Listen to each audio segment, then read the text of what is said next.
Hello，你好，Welcome back，欢迎回来to Wisdom Wednesday with Johnny Tiger on January 27th, 2021.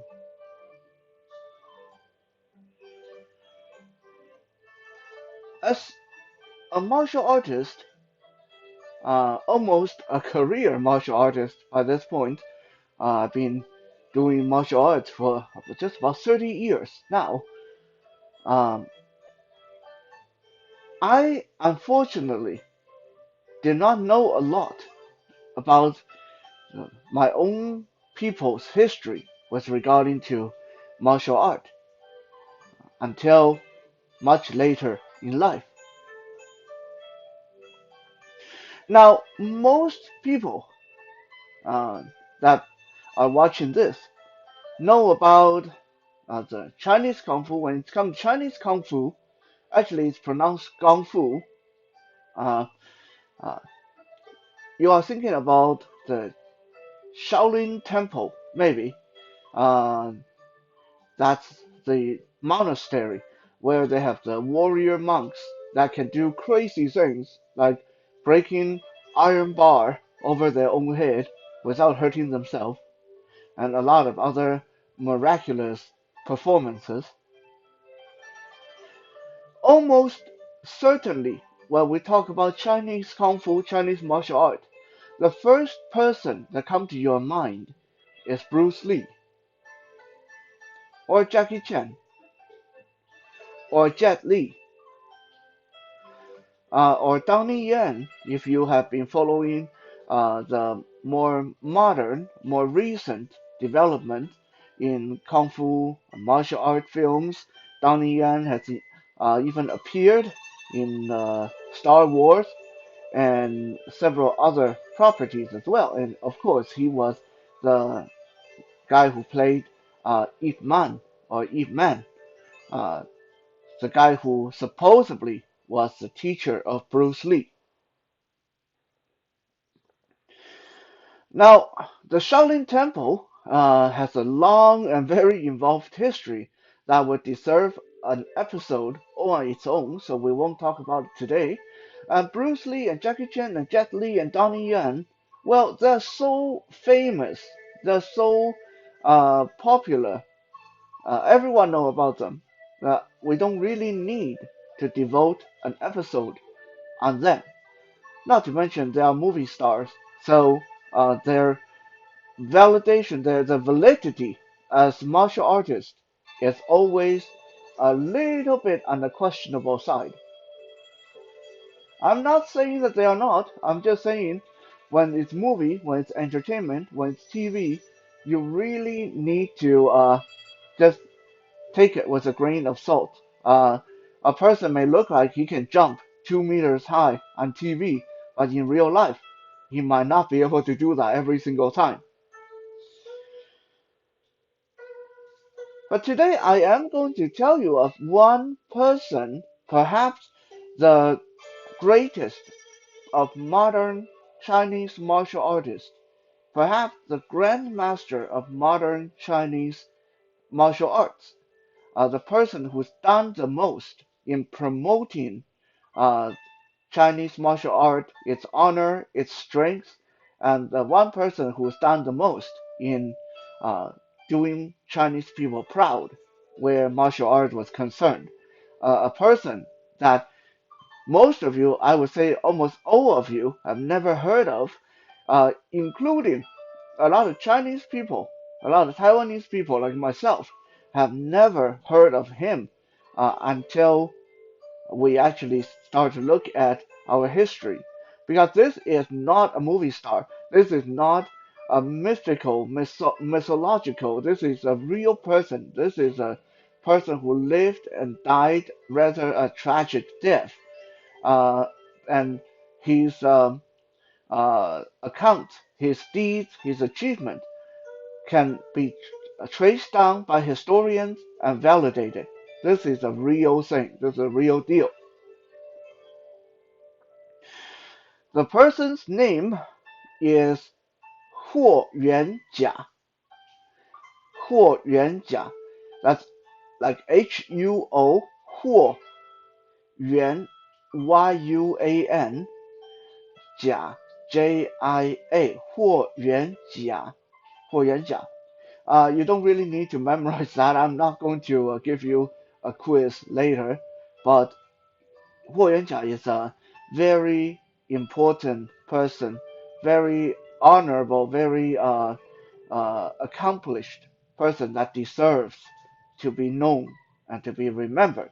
And today I'm going to tell you of the life of Huo Yuanjia and why he is perhaps the greatest of modern Chinese martial artists, greater than Bruce Lee, greater than Jackie Chan, greater than Jet Li, greater than all of them combined. So who is Huo Yuanjia? Huo Yuanjia, well, we just say Huo, right? Easier for me to say. So Huo, uh, which is actually his family name, Huo was born in 1868. He was the fourth child in a family that had 10 children. Huo's family lived on the edge of what was back then the China territory. He was at the edge of the country, in a remote village, you can say. His family, they were mostly farmers and ranchers. However, that's not all that they were. Huo's family was one of these old families that actually had a deep root in a form of ancient martial art. And by using that martial art, Huo's family, uh, led by his father back then, they got a part-time gig, which was they would escort caravans to and from the imperial city. Now back then, for people from uh, Mongolia or Tibet, way up north, or people from Canton or Fujian, way over south, to travel to the relatively center, a little bit central to the north, which was where the imperial city was. It's not like today. Well, actually, even today, if you do it by train, it's still a 2 days, like a 30 hour, 35 hour journey, even by train. If you fly, it's like a 6 hour, 7 hour flight.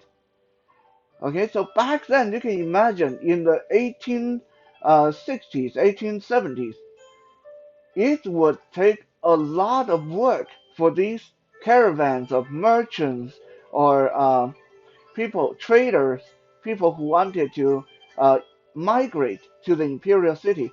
It would take them months, if not like almost a year, to get there by wagon, by horses, by camels. The journey was often very hazardous, very dangerous, because almost all the bad people, all the criminals, all the bandits, all the ruffians, all the highwaymen on these routes know that these caravans carry a lot of food, a lot of silver, gold, money, a lot of merchandise like fur and pelts and alcohol and cigarettes, other stuff. And these caravans almost always have women.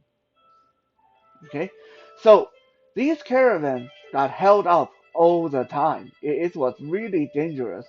They have to survive bad weather, they have to survive bad terrain, and they have to survive outlaws.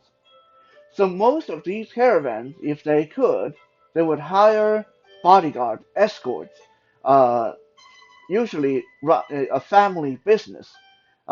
It would either be the Huo family or the Zhang family or the Chen family that escort them on their journey.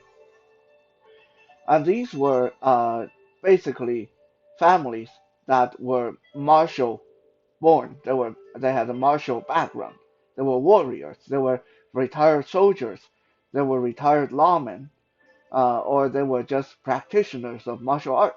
So Huo's father uh, basically did that as a part-time job, leading caravans to and from the imperial city. Unlike his brothers and sisters, Huo was born a very weak, very small, very sickly child. Kind of like me, actually. I talked about this before. When I was little, I was very small, very sickly. No one ever thought that I would be spending the rest of my life doing something so physical as martial art and competition and stuff like that. Uh, so Huo was kind of like me. He was a very sickly, very weak child. He was so weak that his father decided that Huo was not going to learn the family martial art. Instead, Huo's father hired him a private tutor to teach him the way of the scholar, hoping that when he grew up, he would become a scholar. He would go and write the imperial exam. We talked about the imperial exams before, and hopefully he would live a life of luxury rather than be living life on the edge of a sword, so to speaking, like the rest of them, having to risk their life all the time. In as payment to the tutor, Huo's father taught the tutor their family martial art as payment. So basically, the deal was you come live in our family home and teach my son how to read and write and make poetry and make music, and I will teach you self-defense. That was the system back then. Well, you can imagine a young child like Huo was very devastated. He was very insulted. He was very offended. What the heck? What the heck? You don't want to teach me our family martial art, and you want to teach this outsider our family martial art while he's shoving these books and Bibles and songs and lyrics down my throat every day? No way, that's wrong. So while Huo's brother and sisters were learning and practicing, Huo would be watching them on the side. He would neglect his book reading, his book learning. He would sneak out, watch them practice, and then at night, when everyone's gone to bed, he would go and wake his tutor up and get his tutor to work with him on the family martial art. And because of course the tutor was being taught the martial art as a payment, so the tutor could go through the forms and combos and basics and all that stuff with Huo.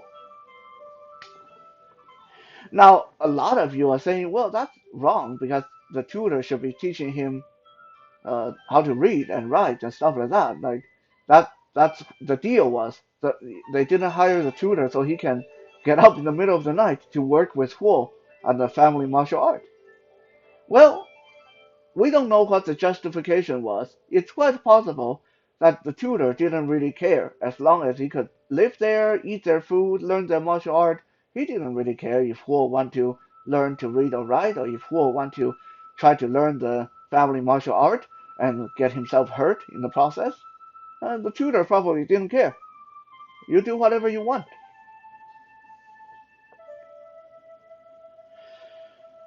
Um, it was in 1890 when Huo was 22 years old when a martial artist from the neighboring village came to challenge Huo's family. Back then, people actually did that. They did that all the time. Different families that would go and challenge different dojos, different schools, different family. It was basically Uh, all done very polite, but most of the time when the fight actually started, it wasn't all that polite. It was very vicious. Uh, so how it usually would be done, as let's say I'm the family Thai, and let's say I hear family Wang has their own martial art, and let's say I hear family Wang is getting more business than I am. They are getting more students, or they are getting more caravans uh, that hire them to escort. What I can do, if I don't like that, is I can send one of my students, or I myself go over to the Wang dojo, or the Wang household, and I hand them a letter of challenge. Challenge a duel at dawn. We're going to meet 3 days from now, and then we are going to see whose martial art is the better one. And we are going to invite the whole village, or the whole country, or the whole city, whatever, to come watch, so they will know once and for all that the Thai martial art is better than the Wang martial art. And so if they know that my martial art is better than your martial art, I will get more students and I will get more business. But back then, people did that a lot. Okay, back to our story. When Huo was 22 years old, a neighboring village martial artist came to challenge the Huo family. By this point, Huo's father was getting a little bit too elderly to want to answer these challenges. Of course, after fathering 10 children, you can imagine that's very taxing on a person's body. Uh, no energy, no extra energy for that nonsense. So Huo's father instead asked Huo's older brother, the number one son, to answer the challenge, as it was the first son's obligation. Well, long story short, Huo's brother got his butt kicked, rather embarrassingly, by the neighboring village's martial artist. To everyone's surprise, the weakest guy in the family, or at least they thought he was the weakest in the family, Huo himself, walked up to the challenger after his brother was defeated and took the challenge over. And in short order, he defeated the guy who defeated his brother. From that day, Huo's family looked upon him with fresh eyes. So suddenly, he's no longer the weakest. He's the guy who saved the family's reputation. And from that day on, Huo's father started uh, taking him with him on these business to escort caravans and to go and do bodyguard duties. Huo suddenly became the most valuable member of the household. In 1896, Huo left home and moved to the capital city, to the imperial city, and he supported himself by working as a porter in one of the hotels, and also had a part-time job selling firewood. Okay, so at this point, we are seeing this guy who grew up as a very weak, very sickly person, um, who had to learn his family martial art by sneaking around behind their back. And then, when he finally proved himself to his family, he decided to leave home. Honestly, if my family treated me like that, I would leave home too. So anyway, so he decided to leave home and move to the imperial city. And then even after moving to the imperial city, his excellency in martial art, his ability in martial art wasn't really doing him any good. He was working what amount to cheap labor, like hard labor job, working as porter, help carrying people's luggage, and then uh, splitting and selling firewood. and his off time. So at this point in time, we are seeing that Huo Yuanjia was not a very what you would call successful person. He not a movie star. He was not a grandmaster of something. He was just a regular Joe trying to eke out a living in the imperial city.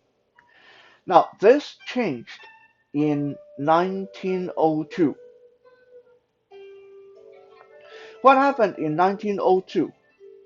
In 1902, a Russian wrestler, big, huge, hulking Russian wrestler, the strongest man in Russia, he was said to be, came to China and stationed himself at the imperial city, and he took up shop at one of the local community parks.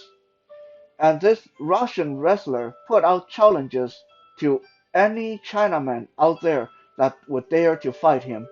He called the Chinese people the sick men of Asia. Sick men of Asia. That's what he called Chinese people. Very offensive, very insulting.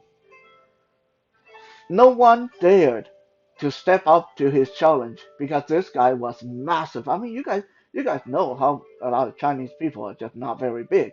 Heck, comparing to a lot of Chinese people, I am like a giant. Now this Russian wrestler was no joke. So most Chinese people didn't want to, didn't dare to take his challenge until Huo Yuanjia heard about it, and Huo Yuanjia got very angry. And he said, I am going to go fight this Russian wrestler and show him that we are not sick men of Asia. We are Chinese and we are proud and we are devastating with our martial art. The story kind of went, now we don't know what actually happened, but the story went that when they met and Huo Yuanjia told the Russian guy that yes, I, Huo Yuanjia, am going to take your challenge, accept your challenge, and we are going to fight. The Russian guy decided to leave China without fighting. He got, uh, well, he got a case of chicken. What you know what I mean. The Russian guy backed down and left China. That earned Huo Yuanjia a massive amount of fame as a martial art expert and a brave warrior and a hero for the Chinese people. Uh, Earned him a lot of international fame as well. And from 1902 to 1910, which was the year that he died at the age of 42, really sad, really young. Um, Between 1902 and 1910, Huo Yuanjia went on to fight a lot of uh, competitions and challenges and bouts. He represented Chinese people anytime there's outside sources coming in to challenge Chinese people. In 1909, when the famous Irish boxer Hercules O'Brien, no kidding, like you can look it up. That's actually the guy's name, Hercules O'Brien, a very strong boxer, came to China and challenged the Chinese people to fight him. Huo Yuanjia accepted his challenge twice, and both times was able to knock down this world-class boxer. No problem.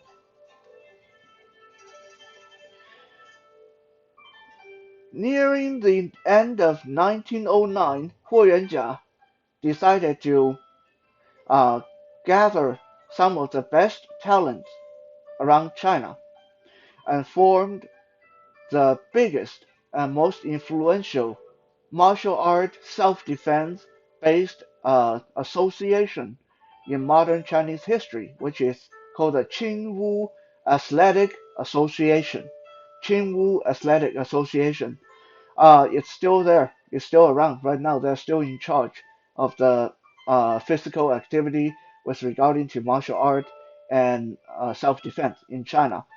Back then, it was founded by Huo Yuanjia himself, and he had working with him the Grandmaster of the Eagle Claw Kung Fu, the Grandmaster of the Seven Star Praying Mantis Kung Fu, the Grandmaster of the Hero's Fist Kung Fu, and also the Grandmaster of the Wu style Tai Chi Kung Fu at the time.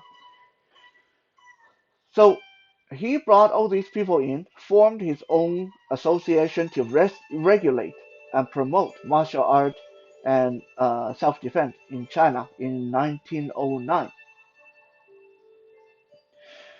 A few months after the starting of the Qingwu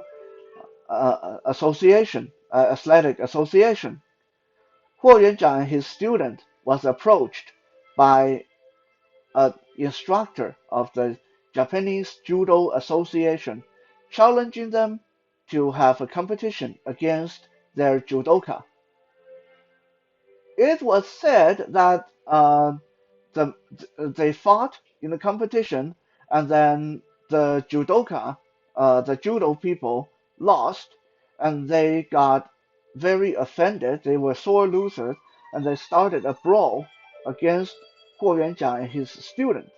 And there was a huge, massive brawl, and then all the judo people got injured, and the police got involved, and there's a messy lawsuit and all that stuff.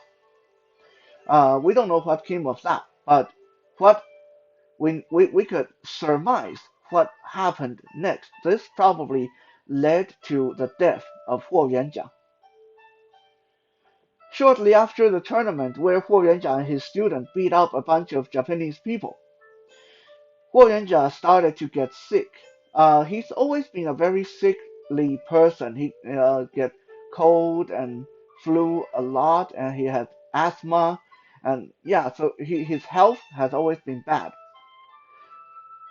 When they heard that Huo Yuanjiang's health was declining, one of the people from the Japanese Judo Association came to see him and said that because they admire how good a fighter Huo Yuanjiang was, they wanted to get him to see one of their Japanese physicians that could help him. He started seeing this Japanese physician and uh, get some medicines prescribed, and then 2 months later, Huo Yuanjia died, age of 42, the first and foremost modern hero Chinese martial art history, died at the hand of a Japanese physician, probably arranged by the Judo Association. This remained only a speculation until 1989, when during some reconstruction, Huo Yuanjia and his wife's remains were dug up and relocated, and there were black spots found in the pelvic bones of his remains. Scientists now know that these black spots were the result of arsenic in his medication. So somewhere, somehow, before he died, someone gave him some medication that had arsenic in it, and that's probably what killed him. That is the heroic but short life of Huo Yuanjia, the greatest martial artist in modern Chinese history. A person that was real, not a movie star, not just a competition fighter, but a person who did his own people proud in every sense of the word when it came to promoting martial art and uh, establishing the Qingwu Athletic Association for modern China.